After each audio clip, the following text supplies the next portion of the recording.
Hi everyone, स्वागत है आपका R S creation study channel में। तो आज हम लोग एक कैनेडियन नॉवल की समरी डिस्कस करने जा रहे हैं जो कि है सरफेसिंग। और ये जो नॉवल है ये लिखी थी मार्गरेट एटवुड ने। ये जो है एक कैनेडियन राइटर हैं और इसको पब्लिश करवाया गया था 1972 में। तो इस नॉवल में जो है जो इसके मेन थीम है वो है सेपरेशन। इसमें सेपरेशन दिखाई गई है और इसमें जो है मैन और वुमेन का रिलेशनशिप दिखाया गया है, status of women in society दिखाया गया है, exploitation of women by man दिखाया गया है। तो इन सब टॉपिक के ऊपर जो है मेनली इस नॉवल में फोकस किया गया है। तो इस नॉवल में जो है एक अननोन नरेटर है जो कि एक लड़की है जो अपने खोए हुए फादर को ढूंढने जाती है। तो हम अब स्टोरी देखते हैं। तो स्टोरी स्टार्ट करने से पहले हम लोग ये जो हमारे नॉवल की नरेटर है, जिसका अननेम्ड नरेटर है, जिसका कोई नाम नहीं बताया गया है, उसके बारे में थोड़ा सा जान लेते हैं। ये जो नरेटर है ये नेचर को पसंद करती है और एंटी अमेरिकन है। और ये सोचती है कि कनाडा का जो कल्चर है ना वो अमेरिका के द्वारा बहुत ही ज़्यादा इन्फ्लुएंस हो रहा है अमेरिकन कल्चर के द्वारा। और कैनेडियन कल्चर जो है इस वजह से जो है मतलब ख़त्म हो रहा है और विक्टिम बन चुका है अमेरिकन कल्चर का। तो इसको अमेरिकन कल्चर से नफरत होती है। और ये जो नरेटर है इसको प्यार से भी नफरत होती है क्योंकि इसको धोखा मिल चुका होता है। तो ये जो है बहुत ज़्यादा सैड है, लोनली है लाइफ में और इसके पास जो है ज़्यादा लोग नहीं हैं। ये वन बाय वन सबको खोती जाती है, खो रही है। तो हम देख लेते हैं स्टोरी। तो स्टोरी स्टार्ट होती है, ये जो अननोन नरेटर है ना ये जो है अपने घर वापस जा रही होती है नॉर्दर्न क्यूबिक में, जो कि टोरंटो में है। तो ये जो है नॉर्दर्न क्यूबिक में उसका घर होता है जहाँ उसने अपना पूरा बचपन बिताया होता है। इसकी माँ की जो है डेथ बहुत पहले हो चुकी होती है, इस स्टोरी के स्टार्ट होने से पहले ही। तो ये जो है बहुत सालों के बाद अपने घर वापस जा रही है जहाँ उसने अपना बचपन बिताया होता है, क्योंकि इसको जो है खबर मिली होती है कि इसका जो फादर है वो मिसिंग है। तो ये जो है अपने फादर को ढूँढने के लिए जो है अपने बॉयफ्रेंड जो, इसके बॉयफ्रेंड का नाम जो है, और एक डेविड और एना है, ये दोनों इसके फ्रेंड्स हैं और इन दोनों की आपस में शादी हुई है। तो ये नया-नया मैरिड कपल है। तो ये इन तीनों के साथ जा रही होती है। तो ये तीनों जो है मतलब सोच लेते हैं कि ये लोग कम से कम कैंपिंग कर लेंगे, थोड़ा-सा घूम लेंगे। और ये जो और डेविड है ये जो है अपनी एक मूवी बना रहे होते हैं, पिक्चर बना रहे होते हैं, रैंडम सैंपल, जिसकी ये लोग रास्ते में जाते-जाते शूटिंग करते हैं। तो अब क्या होता है कि जैसे ये लोग रास्ते में जा रहे हैं, जब ये क्यूबिक पहुँच जाते हैं और ये जो है अपने फादर के घर से मतलब थोड़े पीछे होते हैं, वहाँ पर एक विलेज पड़ता है। तो उस विलेज मतलब जब ये लोग अपने फादर के घर जा रहे होते हैं तो बीच में जो है उनके एक फ्रेंड से मिलते हैं जो कि होता है पॉल, जो कि उनका फैमिली फ्रेंड होता है।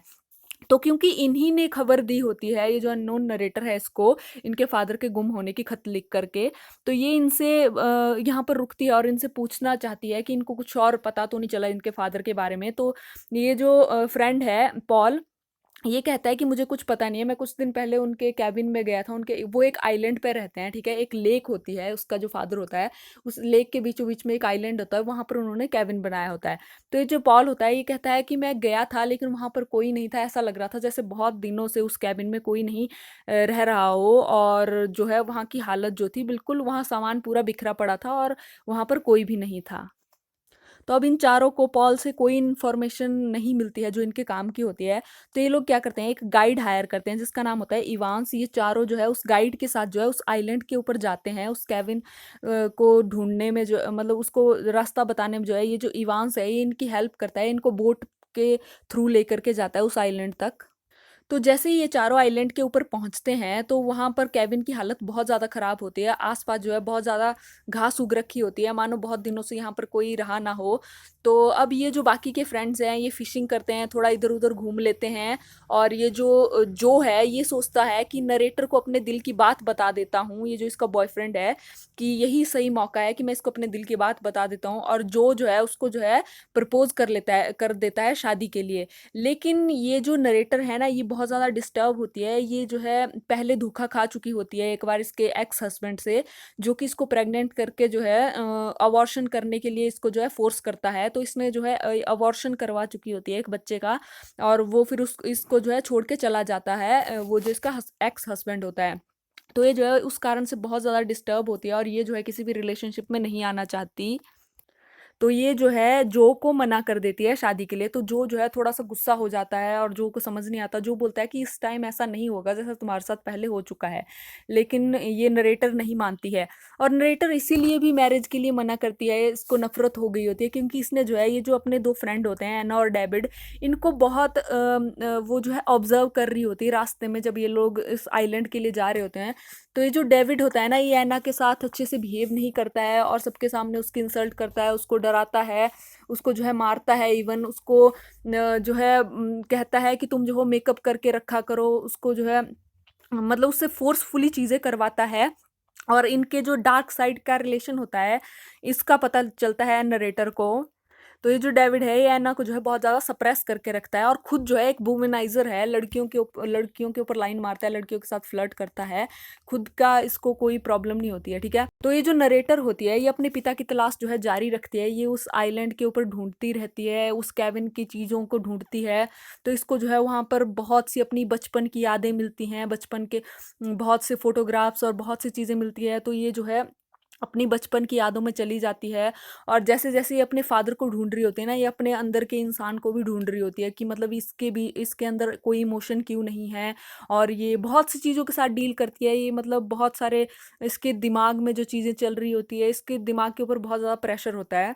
तो इसको जो है यहाँ पर कुछ पेपर्स मिलते हैं, तो इससे इनको पता चलता है कि इसका जो फ़ादर है वो जो था मतलब जो पेंटिंग्स होती है, वो जो था एक आर्कियोलॉजिकल डिपार्टमेंट में था, तो वो जो था पेंटिंग्स के ऊपर, इंडियन पेंटिंग्स के ऊपर जो है रिसर्च करता था। तो यहाँ से उसको जो है वैसी अजीब-अजीब तस्वीरें बनी हुई मिलती है जो इसको पहले तो समझ में नहीं आती है, लेकिन इसको बाद में पता चलता है कि उसका फ़ादर जो थे रिसर्च कर रहे थे और ये जो है साइट का मैप है, ये जो मिलता है इसको, ये साइट का मैप होता है और इसके ऊपर बहुत सारी साइट को जो है मार्क किया होता है, जो कि इंडियन वॉल पेंटिंग की होती है, साइट्स। तो जैसे ही नरेटर को ये साइट्स मिलती है तो नरेटर जो है इन साइट के ऊपर जाने का फैसला करती है और कहती है कि क्या पता मेरे फादर के बारे में मुझे उन साइट के ऊपर जा कर के कोई क्लू मिल जाए, यही हमारा लास्ट एविडेंस है जो हमें मिल सकता है। तो ये जो नरेटर है ये अपने फ्रेंड्स के साथ अपने फादर का पता लगाने के लिए उन साइट्स के ऊपर चली जाती है। तो ये लोग जब वहाँ पर जा रहे होते हैं तो इन्हें रास्ते में जो है एक हेरोइन नाम का एक पक्षी होता है, बर्ड होता है, वो जो है एक पेड़ के ऊपर टंगा होता है और उसको किसी ने गोली मारी होती है। तो डेविड जो है अपनी फ़िल्म को शूट कर रहा होता है, जो रैंडम सैंपल होती है रास्ते में जाते-जाते, और इस मरे हुए पक्षी को भी नरेटर जो है इस मरे हुए पक्षी को भी शूट कर रहा होता है, ये जो डेविड है। लेकिन ये जो नरेटर है ना, ये इस पक्षी को देख के बहुत ज़्यादा उदास हो जाती है क्योंकि इसको नेचर से बहुत ज़्यादा प्यार होता है। उसे कुछ अमेरिकन्स दिखते हैं, तो ये जो है, ये जो नरेटर है ये मान लेती है कि ये जो है अमेरिकनों ने ही ऐसा किया हुआ है, क्योंकि यही लोग जो है ऐसा कर सकते हैं, इतने जो बहुत ज़्यादा क्रूरल्टी के साथ किसी का खून कर सकते हैं, मतलब किसी पक्षी को मार सकते हैं। तो इस पक्षी को जो है इन्हीं ने मारा है। तो लेकिन बाद में पता चलता है कि ये लोग जो है कैनेडियन होते हैं, ये लोग अमेरिकन नहीं होते हैं। सिर्फ़ इनकी बोट के ऊपर जो है जो स्टिकर है वो अमेरिकन फ्लैग का लगा होता है बस। तो ये लोग, ये जो नरेटर और इसके फ्रेंड्स हैं, ये लोग वहाँ साइट वाली जगह पे पहुँच जाते हैं जहाँ जो मैप के ऊपर होती है। एना नरेटर को बोलती है कि मैं मेकअप करना भूल गई हूँ और डेविड मुझे डांटेगा। तो जो बाकी के फ्रेंड्स होते हैं वहाँ पर फिशिंग करते हैं, एना साइट ढूंढने लग जाती है लेकिन उन्हें वहाँ पर कुछ नहीं मिलता। अब वो दूसरी साइट के ऊपर जाते हैं जो कि मैप के ऊपर मार्क होती है, लेकिन उस जगह पर क्या होता है, वो जगह झील के पास होती है, तो वहाँ पर जो वाटर लेवल होता है वो बढ़ गया होता है उस साइट का। पानी जो साइट है वो पानी के नीचे चली गई होती है। तभी दूसरी तरफ एना और डेविड का झगड़ा हो रहा होता है क्योंकि डेविड अपनी मूवी रैंडम सैंपल की शूटिंग के लिए जो एना है उसको इंसिस्ट कर रहा होता है अपने कपड़े उतारने के लिए, ठीक है? तो ये जो नरेटर होती है, ये डेविड को कहती है कि तुम ऐसा क्यों करते हो एना के साथ? तुम्हें ऐसा नहीं करना चाहिए। तो ये जो डेविड है, ये कहता है कि तुम्हें नहीं पता कि एना जो है मुझ पे चीट कर रही है और तभी मैं इसके साथ ऐसा करता हूँ। तो अब ये जो नरेटर है, ये पानी में डाइव करने की सोचती है और सोचती है कि मैं इस साइट को देखूँगी नीचे जा कर के, और जैसे ही ये जो नरेटर है, ये अंडर वाटर जाती है, तो नरेटर को क्या होता है, इसकी जो सप्रेस्ड मेमोरीज होती है, जो पुरानी मेमोरीज होती है वो दिखने लग जाती है। उसे जो है एक बेबी की लाश दिखाई देती है जो कभी पैदा ही नहीं होता और जिसका उसने अबॉर्शन करवा दिया होता है, और वो लाश उसको जो है पानी में तैरती हुई दिखाई देती है और वो जो है बहुत ज़्यादा डर जाती है और वापस बाहर आ जाती है और ज़ोर से चीखती है। तभी जो है वो जो मतलब वो जो है वो उसके पास आता है दौड़ के, लेकिन वो जो है खुद में ही सोच रही होती है कि उसे जो है अबॉर्शन नहीं करवाना चाहिए था, और सोचती है कि मैंने मेरे बेबी को जो है मार दिया है, अगर मेरा बेबी मेरे साथ होता तो मैं इतनी ज़्यादा अकेली नहीं होती, इतनी ज़्यादा अकेला महसूस नहीं करती, मैंने खुद ही उसका खून कर दिया है। तो ये सारी बातें उसके दिमाग में चल रही होती है। तभी इसके बाद क्या होता है, जो इससे काफ़ी बात करने की कोशिश करता है कि क्या हुआ तुम बताओ, नीचे क्या देखा तुमने, लेकिन ये कुछ नहीं बताती। तो अब कुछ टाइम के बाद जो है ये जो डेविड है, ये जो है हमारी ये जो अननेम्ड नरेटर है, इसको सेड्यूस करने की कोशिश करता है, इसके साथ मतलब फिजिकल होने की कोशिश करता है, और इसे बोलता है कि तुम्हें पता नहीं है, जो और जो ऐना है ना इसकी बीवी, ये दोनों जो है रिलेशनशिप में है, मतलब फिजिकली एक दूसरे के साथ रिलेशनशिप में है। तो ये ऐना को ऐसा बताता है, लेकिन इसके बाद भी जो नरेटर है वो मना कर देती है डेविड को कि मैं ऐसा कुछ नहीं करूंगी तुम्हारे साथ। और कुछ टाइम के बाद जो है एक बोट वहां पर आती है जिसमें एक पुलिस वाला होता है, और वो पुलिस वाला जो है डेविड को बताता है कि हमें जो है एक लाश मिली है, एक मछुआरे को लाश मिली है, और ये जो लाश होती है ये ऐना के फादर की होती है, जो मछुआरे को मिली होती है। तो ये सब लोग जो है ऐना को बताते हैं, लेकिन पहले तो ऐना ऐना इस सच को मानती ही नहीं है।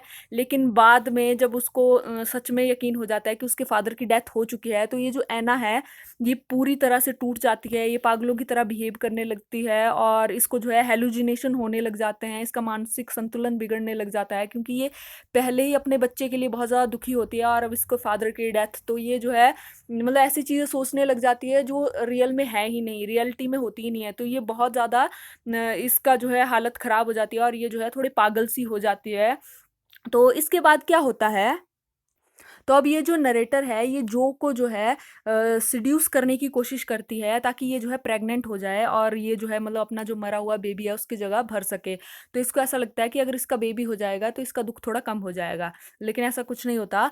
और अगली सुबह ये सारे के सारे जो लोग होते हैं नरेटर के फ्रेंड, ये आइलैंड छोड़ करके जा रहे होते हैं, लेकिन तभी ये जो नरेटर होती है ये छिप जाती है, ये इन लोगों के साथ नहीं जाती है, और इसके फ्रेंड जो है इसके बिना ही चले जाते हैं। तो इसके बाद इन फ्रेंड्स के जाने के बाद जो नरेटर है वो अकेले ही आइलैंड के ऊपर भटकती है। वो जो है अपने कपड़े फाड़ देती है, पूरी तरह से अपने कपड़े उतार के फेंक देती है, और अजीब अजीब हरकतें करने लग जाती है। जो डेविड ने फिल्म जो शूट की होती है उसको भी तोड़ देती है, अपना सामान जो अपना क्राफ्ट होता है इसका वो भी तोड़ देती है, और बहुत ही अजीब सी हरकतें करने लग जाती है, और जानवरों की तरह रहती है, घास खाना स्टार्ट कर देती है। मतलब उसको जो है बहुत ज़्यादा इल्यूज़न होने लग जाते हैं कि वो जो है प्रेग्नेंट है, और जो के बेबी की को वो जो है उसके बच्चा होने वाला है, और उसको जो है अपने पेरेंट्स दिख मरे हुए पेरेंट्स दिखने लग जाते हैं। तो इसको ऐसे-ऐसे हैलुसिनेशन हो जाती है, वो चीज़ें दिखती है जो रियलिटी में है ही नहीं। तो जैसे-जैसे टाइम बीतता जाता है, जब उसको जो है मतलब काफ़ी भूख वगैरह लगने लगती है, क्योंकि वहाँ पर तो कोई होता नहीं है, तो उसकी मेंटल स्टेट जो है थोड़ी-थोड़ी ठीक होने लग जाती है, वो फिर से रियलिटी की दुनिया में वापस आना स्टार्ट कर देती है, और धीरे-धीरे नॉर्मल हो जाती है। अब उसके दर्द भी थोड़े कम हो जाते हैं, और कुछ टाइम के बाद उसी आइलैंड के ऊपर जो है फिर से उसको जो है उस आइलैंड के ऊपर ढूँढने आता है, और उससे मिलने के लिए आता है। तो जैसे ही नरेटर जो है जो को देखती है तो उसे रियलाइज़ होता है कि वो जो है जो से प्यार करती है, और जो के ऊपर उसको जो है ट्रस्ट है। तो यहाँ पर जो है ये जो स्टोरी है इसकी एंडिंग हो जाती है। आई होप आपको ये स्टोरी पसंद आई होगी। अगर पसंद आई होगी तो प्लीज़ मेरे चैनल को लाइक, शेयर और सब्सक्राइब ज़रूर कीजिए। Thank you for watching my video. मिलते हैं ऐसे ही किसी नेक्स्ट वीडियो में, तब तक के लिए अपना ध्यान रखिए। Bye bye.